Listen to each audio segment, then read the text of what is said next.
Hello, नमस्कार दोस्तों। तो आज हम जानेंगे कि ईएमआई ट्रैप क्या है। एक्चुअल में हम सभी मिडिल क्लास लोगों की एक ही परेशानी है, ये ईएमआईज़।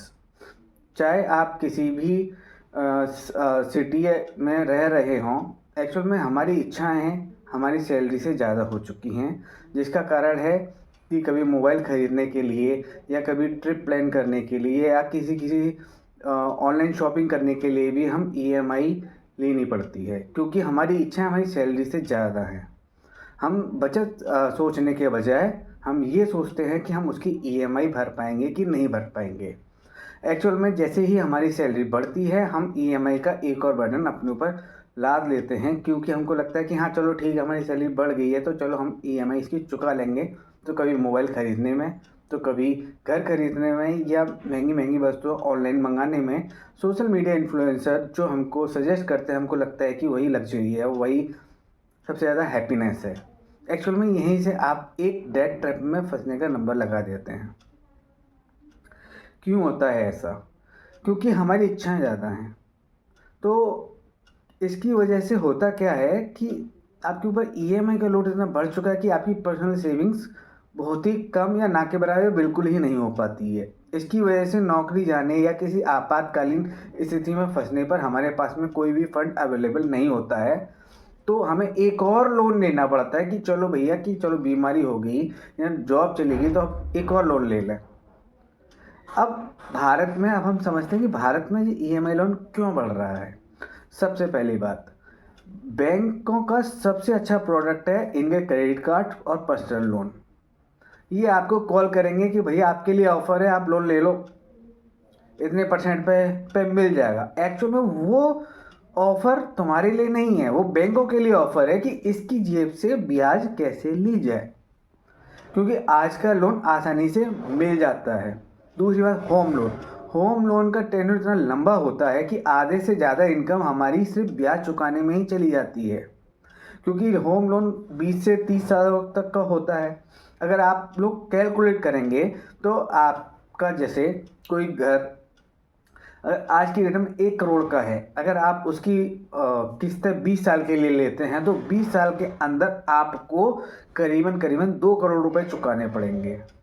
तो क्या होता है कि हम आधा पैसा तो सिर्फ ब्याज चुकाने में ही जा रहे हैं, क्योंकि हमारी इच्छाएं इतनी बढ़ चुकी हैं।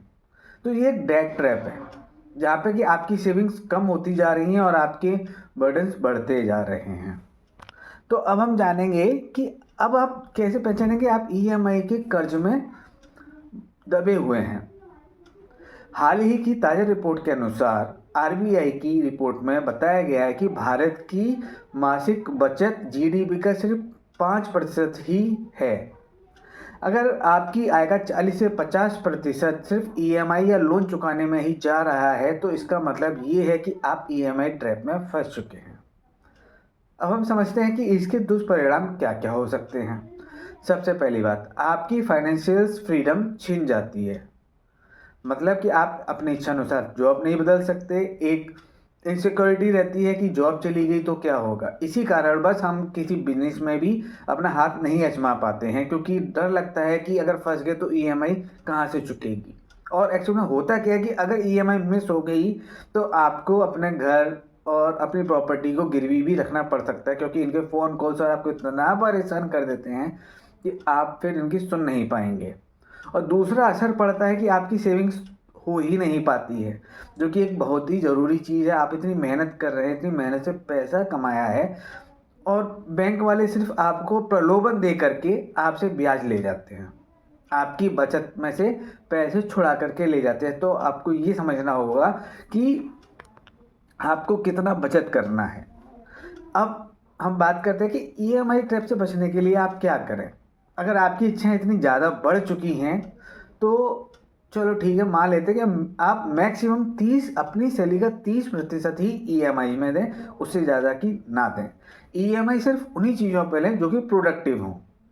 कोई भी एसेट्स जो डेप्रिसिएटिंग हो उस पर ईएमआई ना करें, जैसे कि मोबाइल फ़ोन हो, या लग्जरियस बाइक्स हों, या कार हो, या आपका ट्रिप प्लानिंग हो। क्योंकि आजकल बैंकों को इनकम करना है, तो पर्सनल लोन दे देती हैं आपकी सैलरी के बेसिस पे कि भाई इसकी जेब से तो हम निकाल ही लेंगे, जो तो दे ही देगा, नहीं निकालेंगे तो हम इसको परेशान करके निकाल लेंगे। और हमेशा 6 मंथ्स की सेविंग्स हमेशा इमरजेंसी के लिए रखें और सबसे पहले अपने क्रेडिट कार्ड और पर्सनल लोन को ही चुकाएं। अगर आप लोगों को इस चैनल पर दिखाई गई वीडियो पसंद आ रही है तो आप इस चैनल को लाइक, शेयर एंड सब्सक्राइब करें। Thank you.